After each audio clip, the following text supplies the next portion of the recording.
summer, baby.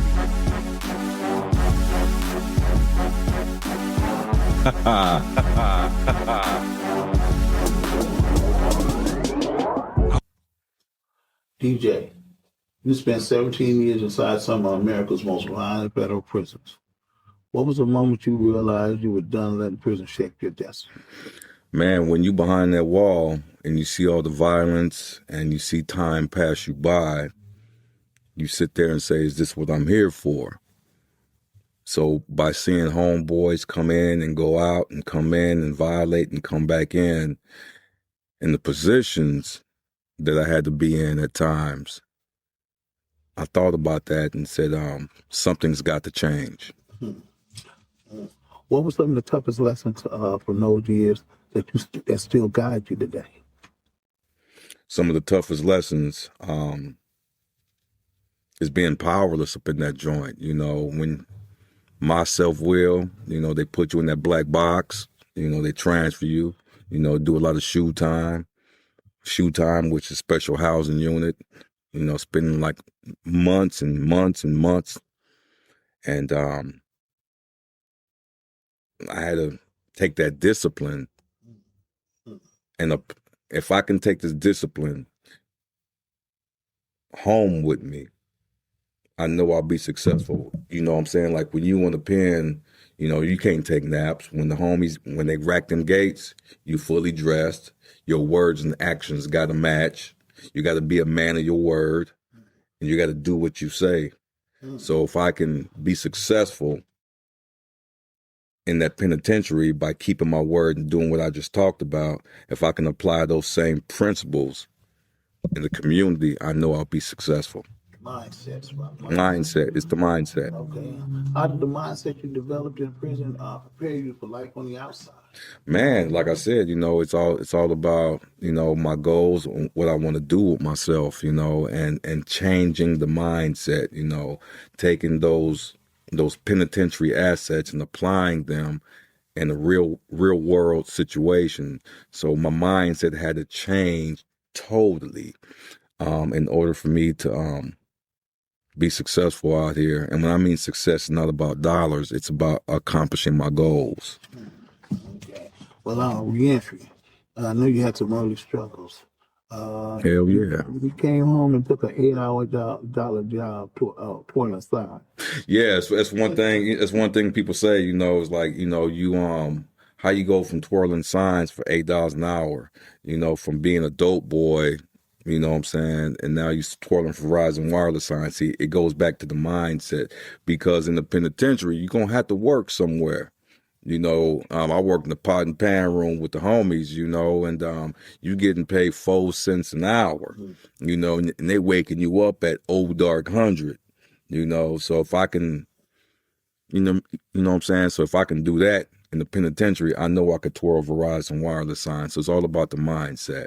So, you know, it sounds crazy, but I took that asset, being in the pot and pan room with the homies, you know, and I took that work ethic and I took it out, because you're going to work in the pot and pan room for 8 hours.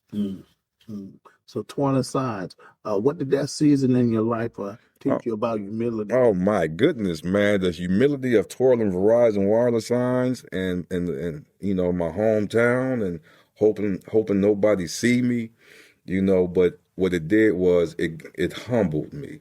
It humbled me, and it was way better than 6 cents an hour. You know. Okay. So what were some of the biggest barriers you faced as an ex-con trying to reintegrate into society? Oh, one of the biggest barriers I had to face was, you know, is like, I can't make up for lost time.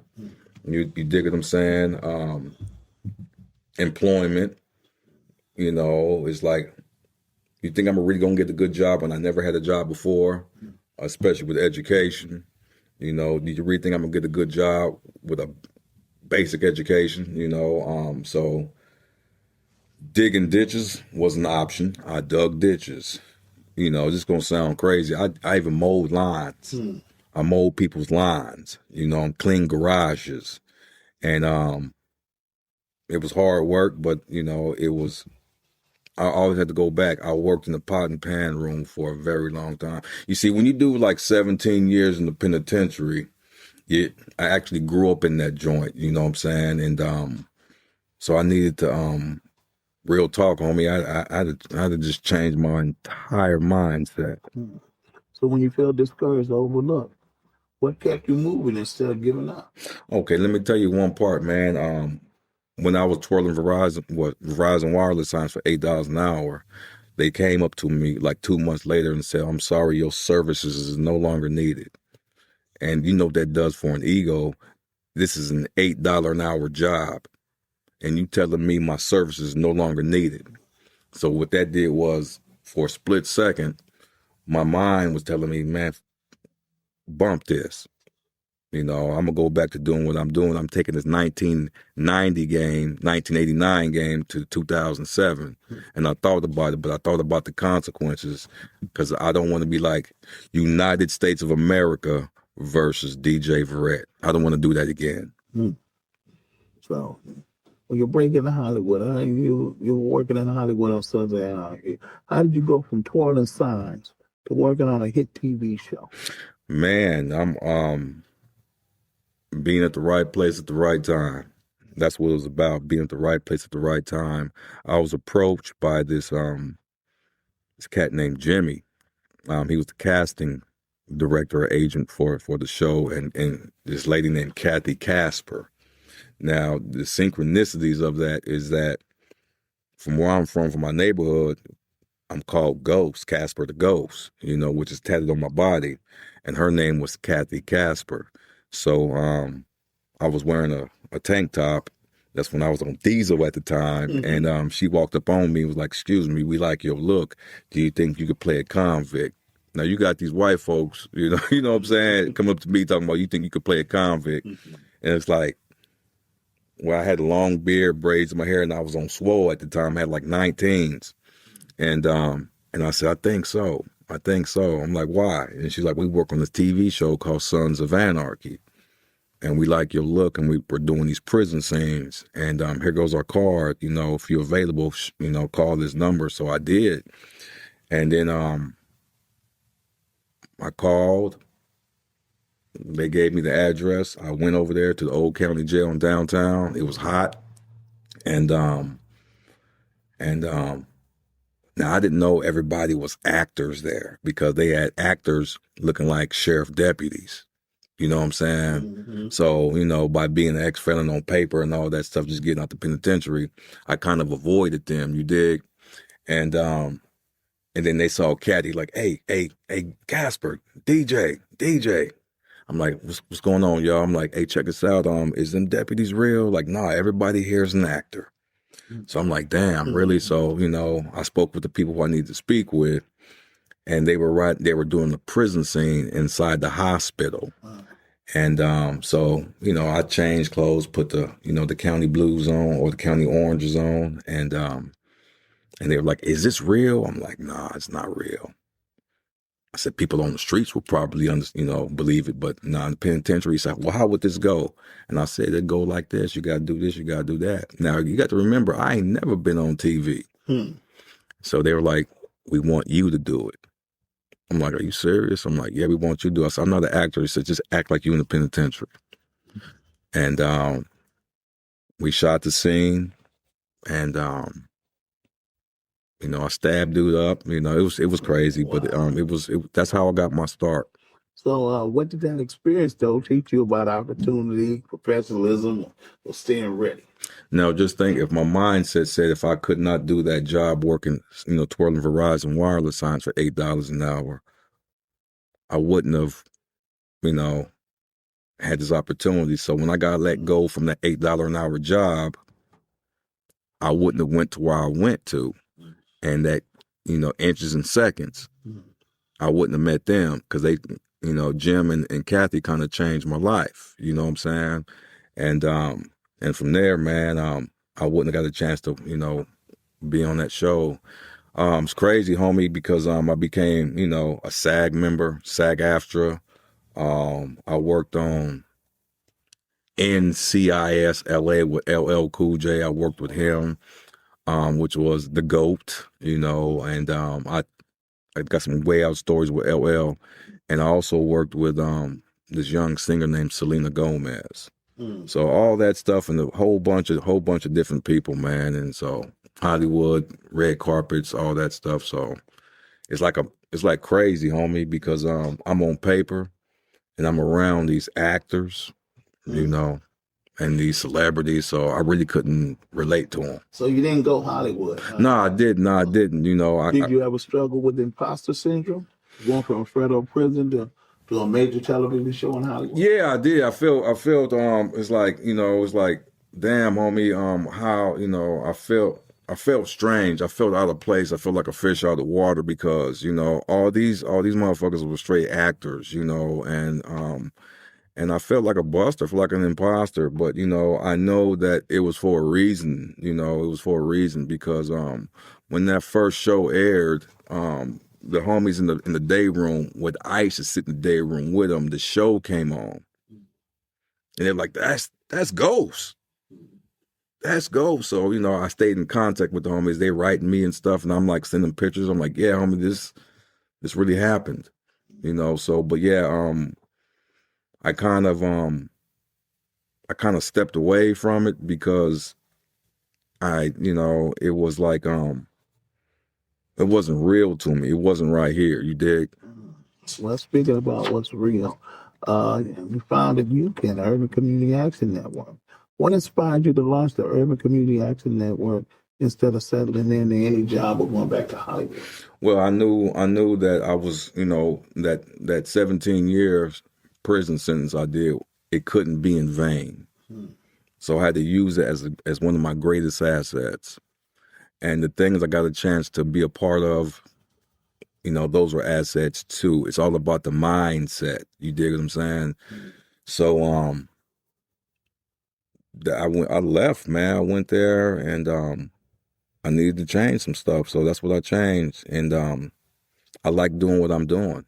So being a drug and alcohol counselor, I went back to school. I got my drug and alcohol counselor. I started as a case manager, a counselor, a director, assistant program director.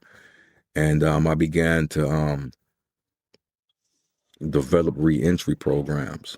And that's when my supervisor told me one day, he was like, DJ, I think you can do this on your own. And I said, I don't know how. And he told me you can.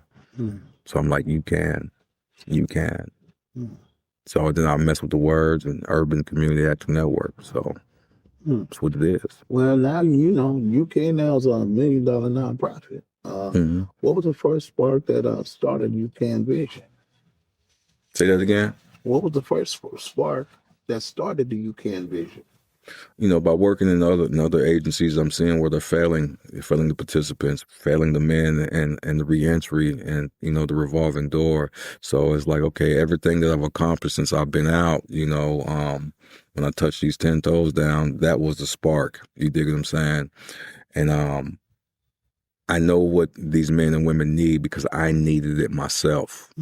And so I designed UCAN's curriculum and program after everything that I've accomplished and also my academic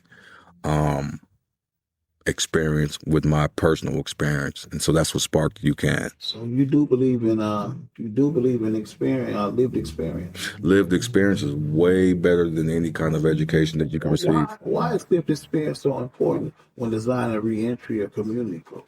Because I live there. You live there. You know, I ain't gonna put anybody down that don't live there that want to be a part of the solution, but you ain't walked in my shoes. And we have a certain talent and authenticity that cats in the neighborhoods, in the communities that we come from, that need the support, and they need to see themselves in us like we see ourselves in them. But, you know, we need the support for all other people that's going to come in that may have some experience that we don't have on a higher level of education, but lived experience is the best experience. You dig what I'm saying? Yeah, you mentioned other people coming in, and I know that's often a challenge. What was some of the early challenges that you faced building UCAN from scratch? The experience. experience. That was just, it was like, okay, now I need to make these connections. I need to do this. I need to do that. In order for UCAN to grow, and I knew it was going to happen. I didn't know when, but when it did happen, everything changed. Mm-hmm. When did you realize UCAN wasn't just an idea? When did it become real and a powerful movement? When I believed in it. When I believed in it, UCAN was just, it just wasn't an idea. It was, I guess you could say it was an idea, but I knew it right here. I knew it right here in my soul, my being, that UCAN is needed, and once I can use my platform, I guess you could say the things I've accomplished. I want UCAN to be attractive. I want UCAN not just for the employees, but I want UCAN to be attractive for the clients that we're going to serve. In our first year, we served 455 people. You dig what I'm saying? So we want to make sure that UCAN is attractive. I don't want to be the founder that just sits in the office. Well, you're not. UCAN's helped a lot of people. Yeah, I love being in the streets. Helped hundreds of people with housing, employment, yes, stability, and healing. Yes. But my question is, what does success look like for UCAN and specifically for you now?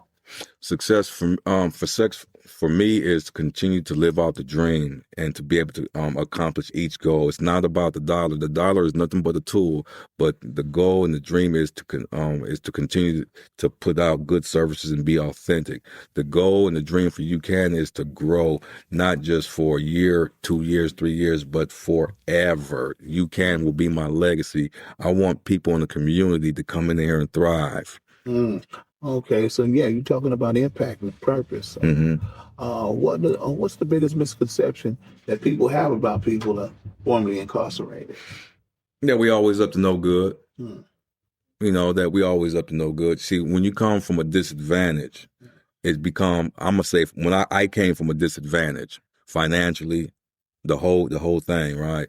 So the misconception people may have of people that's ex-felons is that you're always up to something. Yes, I'm always trying to better myself, but the mindset had to change, because the life I was living, Mr. Ghost, Local, whatever you want to call it, that was a fictitious character that I believed in since I was 12 years old. You dig what I'm saying? So now I'm living this new way of life, and I'm changing I'm participating in changing the narrative of what people may think of people who've been to prison by my behavior, my accomplishments, and my goals. So how did your past allow you to connect with people like that, systems? Say what? How did your past, that past you were talking about, how does that help you connect with people and systems in ways that traditional professions often can't? Because I walked the yard with a lot of cats, I walked the yard with a lot of cats. I did a lot of stuff, especially in the streets and in the penitentiary.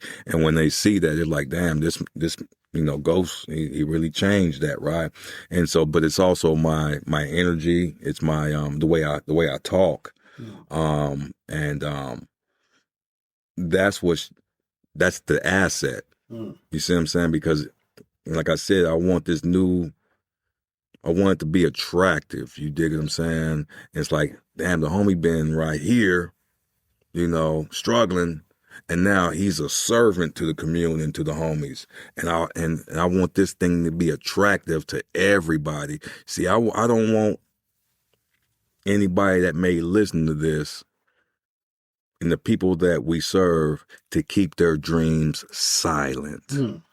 And to have regrets when they get older. I should have did this. I should have did that.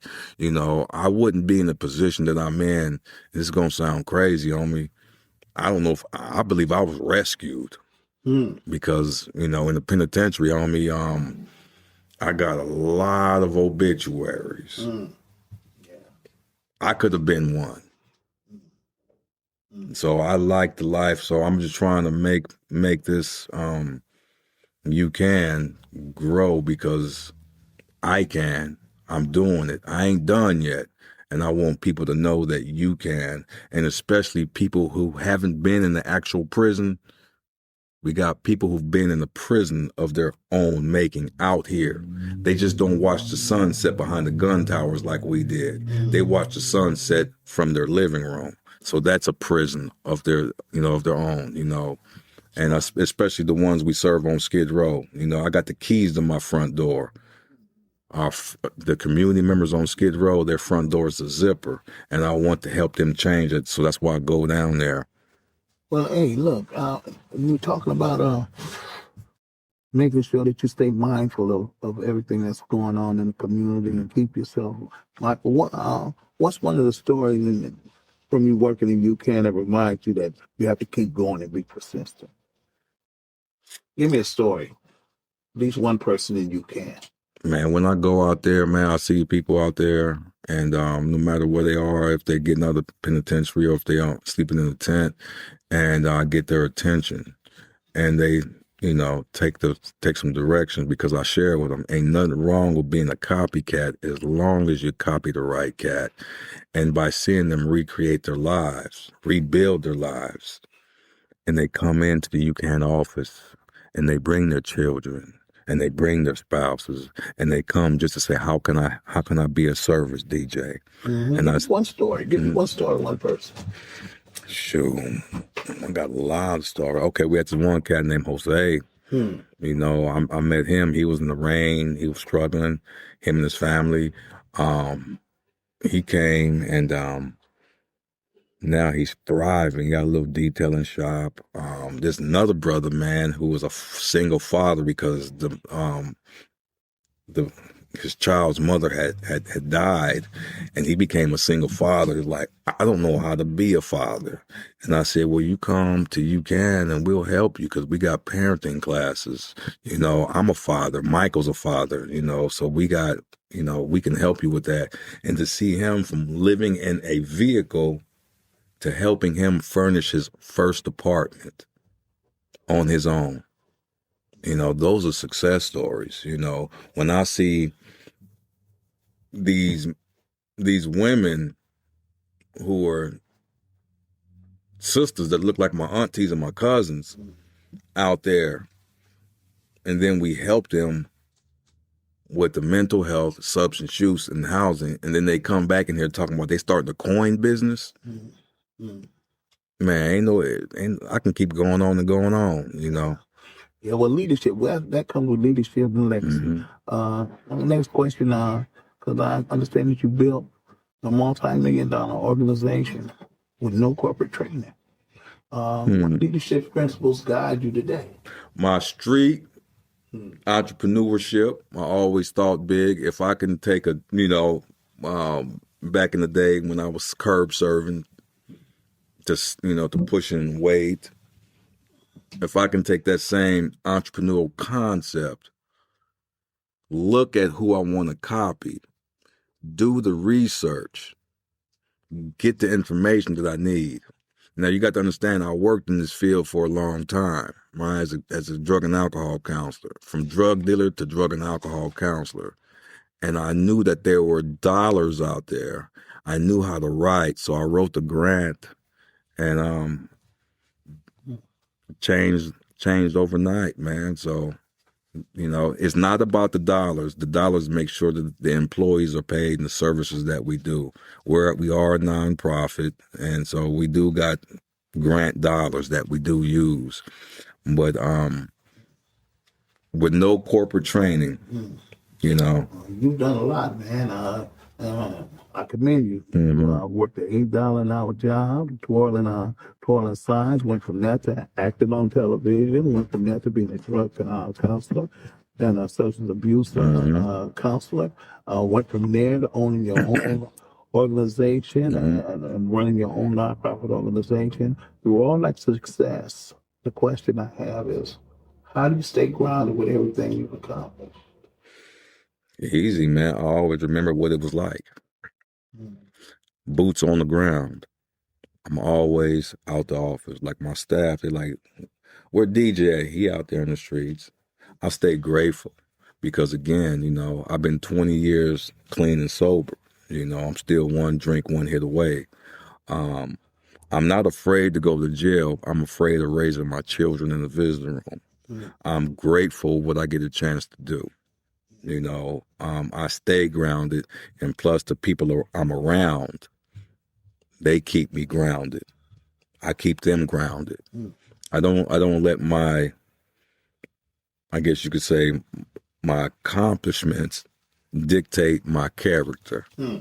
Well, You know, so that's where I'm at. I'm always reachable. I get a chance to take care of my family better than, you know, I was given, because, you know, my mom, she did the best she could, what she had to work with. But my children is I'm a father of twin girls, man. They're 11, and they don't know, you know. But I forgot to tell you that I did write a book called An Inside Job: From Life in a Maze to an Amazing Life. And now my children, you know, I'm just dad, so they actually read my book, and then they came out like, you know, quiet, and they had my book in their hand. I'm like, what's going on, sweetie? Like, Daddy, is this real? I'm like, what you mean? And me and my wife were sitting in the living room. They're like, is this real? I said, yes, baby. He said, I didn't know. We didn't know. So, yeah, that's also people are trapped by their past. They don't want to let it out. They don't want to let anybody know about their past. But, what advice would you give someone coming home from prison who feels trapped by their past? I would let them know that turn that into your greatest asset. I took my asset, my past is like a latte. No foam, no whipped cream, straight, keeping it 100, you know. Don't let your past deter you from where you could go in the future. I'm one of them. I'm just one of many who's turned lemonade into lattes. You know what I'm saying? So when you come home from where you coming from, the penitentiary or homelessness, come to UCAN. Because your past, your lived experience, because somebody in the future is waiting for you to extend that hand to them.